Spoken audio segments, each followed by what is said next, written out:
karakter, perbedaan gaya belajar, dan memiliki sikap dan kesukaannya masing-masing.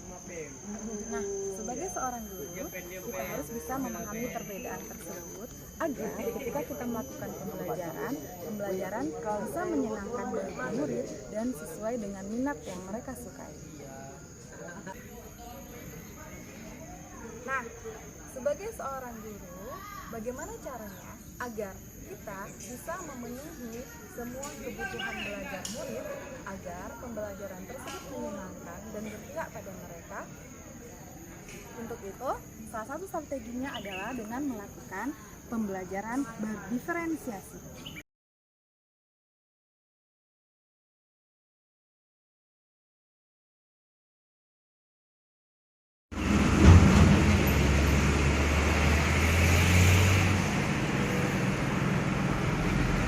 Perkenalkan, saya Elva Maria, calon guru penggerak angkatan 8 dari SMK Negeri 1 Tualang Siak.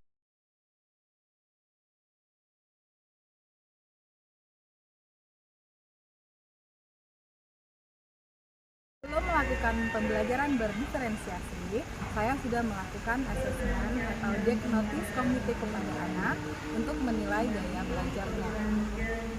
Ada 9 anak yang gaya belajarnya kinestetik visual, ada 9 orang yang gaya belajarnya kinestetik auditory, dan sebagian lagi ada yang kinestetik auditory, bahkan ada yang kinestetik auditory dan visual. Belum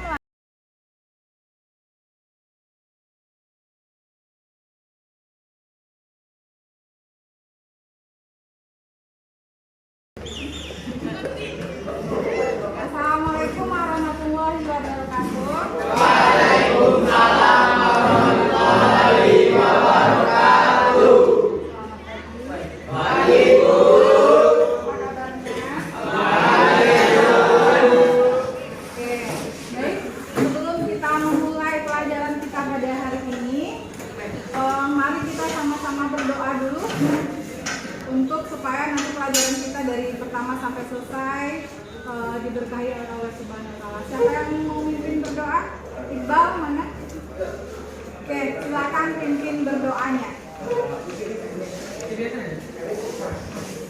Ya, Bu. Berdoa. Sebelum belajar, marilah kita berdoa. Menurut agama masing-masing. Doa dimulai.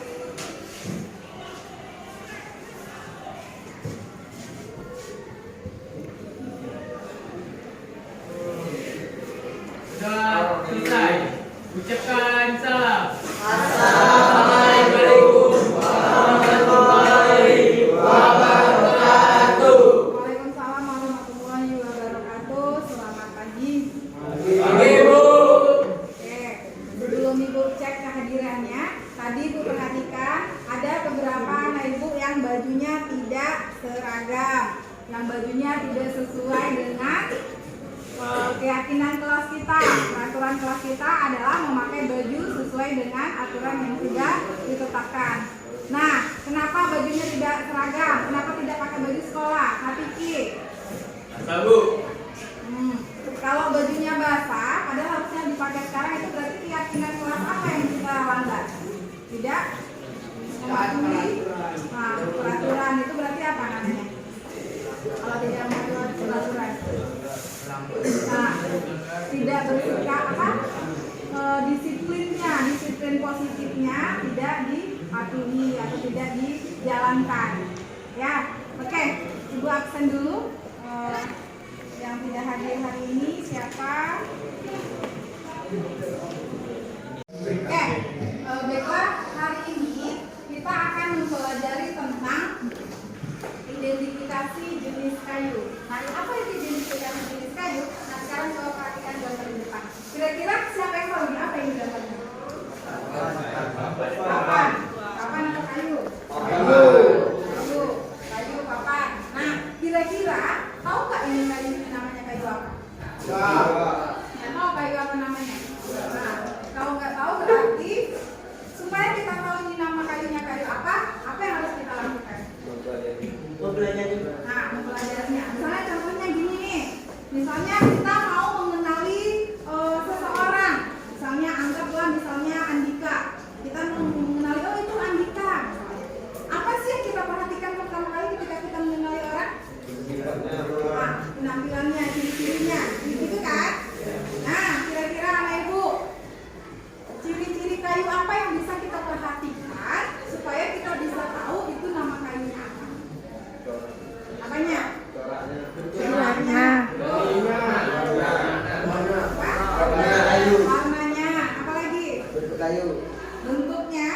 Daunnya. Untuk daun, ini kan nggak ada daun Iya. ya. Kayu aja. Apa lagi? Tadi yang pertama ada warnanya. Terus apa lagi? Teksturnya. Apa lagi? Baunya. Oke, nah jadi dari pengamatan itu, entah itu teksturnya, entah itu baunya, apalagi tadi bentuk kayunya, apalagi tadi katanya warnanya, coraknya, dari situ kita nanti dapat mengetahui nama kayu itu apa. Nah, ciri-ciri yang kamu sebutkan tadi itu namanya ciri-ciri kasar kayu. Apakah kita bisa mengenali nama kayu dengan ciri-ciri kasar tadi? Bisa? Bau masuk nggak? Masuk. Oke. Oke, baik. Tadi kita sudah mengetahui apa yang mau kita pelajari hari ini. Nah, karena Ibu lihat tadi banyak yang belum fokus, Ibu akan ice breaking sebentar. Nah, Ibu akan menampilkan nih ada gambar di situ. Kamu coba perhatikan, terus kamu tebak itu kira-kira. Nah, itu tuh ada nama-nama kota di Indonesia. Itu kira-kira nama kotanya apa? Salatiga. Ada yang lain? Oke, kalau ini yang gambar pertama kira-kira apa? Jam lebah. Nama kotanya? Jambi. Jambi. Binya dari mana tuh? Kan lebah-lebah kan di ini bahasa Inggrisnya. Kalau S ini? Balikpapan. Balikpapan. Nah, ini kira-kira artinya apa? Ini bukan nama kota ya. Ini kira-kira artinya apa nih?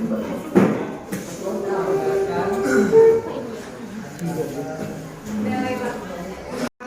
Tadi kita udah cerita kalau kayu kita bisa tahu nama kayu itu berdasarkan ciri-ciri kasarnya. Nah, kira-kira apa sih manfaatnya atau apa sih gunanya kita mengenali nama jenis kayu? Buat apa untuk kita? Nama jenis kayu itu gunanya apa? Kalau bagi kita misalnya kita pembeli konsumen, itu gunanya untuk apa? Kita tahu nama kayu. Supaya tidak ditipu kalau lagi beli kayu. Kalau kita nggak tahu namanya, ingat nama kayu yang antara kayu yang satu dengan yang lainnya harganya bisa berbeda. Nah, berarti yang pertama Bu supaya tidak ditipu kalau dari segi pembeli. Terus apa lagi yang kedua? Kenapa kita harus tahu nama jenis kayu? Atau dari pihak produsen atau penjual perlu nggak tahu nama kayu? Untuk apa kita? Untuk apa kita perlu nama kayu? Misalnya Tata nih, Tata menjual kayu, dia yang punya kayunya, dia yang jual. Apa gunanya bagi Tata supaya tahu nama kayu yang dia jual? Gunanya bagi Tata apa? Apa Rifki? Untuk mengenali pembeli. Jadi saya mau kayu yang ini, nggak salah kasih gitu ya. Terus apa lagi tadi ada yang ngomong apa tadi harga? Untuk apa? Supaya tahu harga. Terus apa lagi Tata? Kualitas. Karena setiap kayu pasti berbeda kualitasnya. Kalau kualitasnya berbeda, pasti harganya juga berbeda. Berarti manfaatnya untuk kita sehari-hari ada nggak? Ada dong. Apalagi kita sebagai konsumen atau yang menggunakan kayu. Makanya kita harus bisa menentukan atau mengenali nama kayu dengan tepat dan benar. Kalau bagi pemerintah ada nggak gunanya nama kayu itu? Ada. Apa?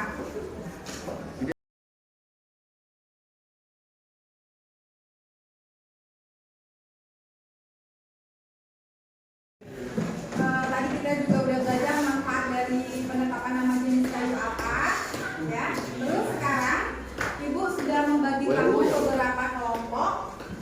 Pembagian kelompok ini berdasarkan dari gaya belajar kamu yang kemarin kita sudah kamu ikuti tesnya kemarin ya, sudah ikuti linknya. Nah, jadi kemarin ada kelompok kinestetik visual, ada kelompok kinestetik auditori, ada visual auditori dan ada kinestetik visual dan auditori. Setiap kelompok nanti akan mengerjakan job sheet atau ini namanya job sheet atau LKPD, lembar kerja. Nah, setiap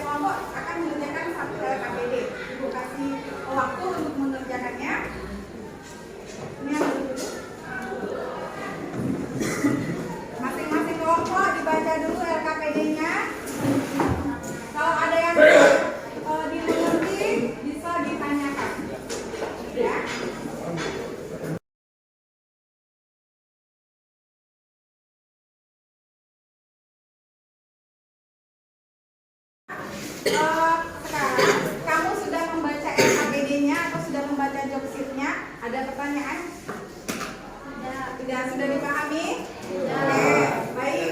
Yang kelompok ini, yang visual kinestetik, nanti Ibu perlihatkan PowerPoint, kamu bisa belajar dari PowerPoint-nya atau juga bisa dengan membaca yang ada di dalam buku.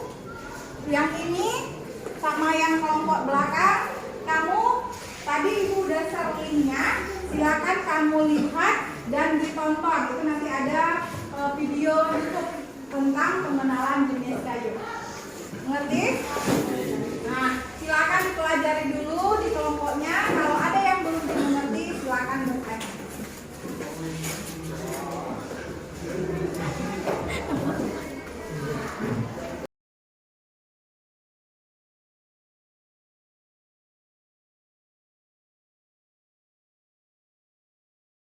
Nah, jadi ini sampel kayu. Jadi sampel kayunya nanti yang akan kamu amati ciri kasarnya. Dari ciri kasar tadilah kita bisa tahu ini namanya kayu apa. Berarti ciri kasarnya tadi apa aja nih contohnya kalau dari sini? Warna. Jadi nanti ditulis warnanya apa gitu. Terus apa lagi? Tekstur. Tekstur ini gini. Halus, kasar. Terus apa lagi? Bau bisa dicium juga baunya apa. Ya, nanti udah selesai diamati, dipegang, segala macam, ditulis di kertasnya atau di LKPD-nya. Paham? Baik. Videonya sudah dilihat? Oke, perhatikan videonya, cara mengenal jenis kayu. Setelah kamu lihat videonya, isi LKPD-nya. Nah, LKPD-nya ini isi misalnya kayunya warnanya apa, teksturnya seperti apa. Dengan melihat video tulis isinya di sini. Paham? Jelas. Udah diperhatikan gambarnya. Tadi enggak poin-poin yang sudah Ibu tampilkan, sudah diperhatikan. Udah paham apa yang mau dikerjakan? Oke, nanti setelah kamu perhatikan gambar di bukunya, nanti kamu isi job sheet-nya. Misalnya warna kayunya apa, ya. Nanti mau kasih kayunya satu-satu. Apa lagi? Corak kayunya seperti apa? Paham ya di sini ya? Ada pertanyaan tentang materinya? Paham? Satu,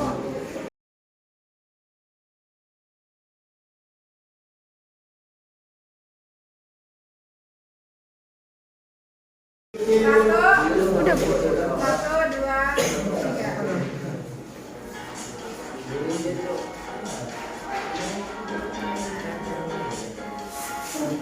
Assalamualaikum warahmatullahi wabarakatuh. Waalaikumsalam warahmatullahi wabarakatuh. Berdirinya kami di depan ingin mempresentasikan hasil kerja kelompok kami. Silakan.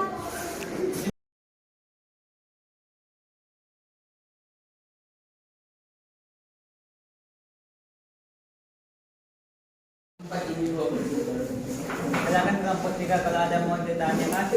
Oke, kelompok 3 dipersilakan. Siapa yang mau nanya? Dika, silakan.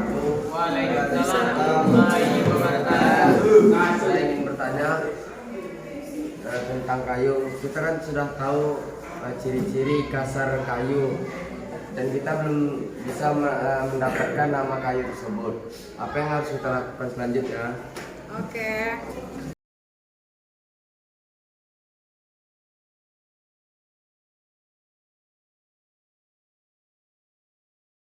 Assalamualaikum warahmatullahi wabarakatuh. Perkenalkan nama saya Iqbal. Saya dari kelompok 3. Kami hari ini belajar tentang mengenali nama-nama jenis kayu. Kami belajar tentang seperti jenis-jenis kasar kayu, seperti warna, bau, dan lain-lain. Perasaan kami sangat senang dan mendapatkan banyak hal tentang jenis-jenis kayu. Sekian, terima kasih. Assalamualaikum warahmatullahi wabarakatuh.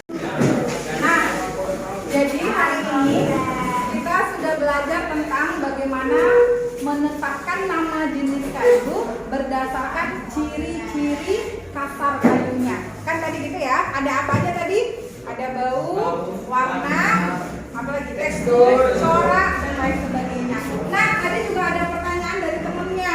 Bagaimana kalau kita sudah amati ciri-ciri kasarnya, tapi kita belum ketemu nama kayunya apa? Apa yang harus kita lakukan? Tadi sudah dijawab kelompok 3 atau kelompok 4 tadi yang menjawab. Nah, jawabannya kurang lengkap, jadi diutamakan. Jadi misalnya gini, kalau kita belum menemukan nama jenis kayunya apa, kita bisa lakukan langkah berikutnya. Nah, kalau tadi nama ciri-ciri kasar, besok untuk yang pertemuan kita berikutnya, kita akan belajar bagaimana cara menentukan nama jenis kayu berdasarkan ciri-ciri struktur atau ciri anatomi. Nanti kita akan menggunakan lup atau kaca pembesar. Ya, seperti itu.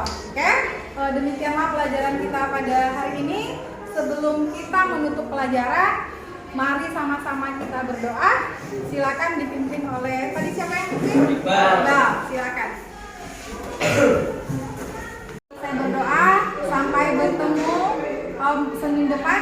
Kita akan bertemu pada tadi pelajaran mengenal ciri struktur kayu. Lebih dan kurang mohon maaf. Tetap semangat. Assalamualaikum warahmatullahi wabarakatuh. Selamat pagi. Pagi, Bu.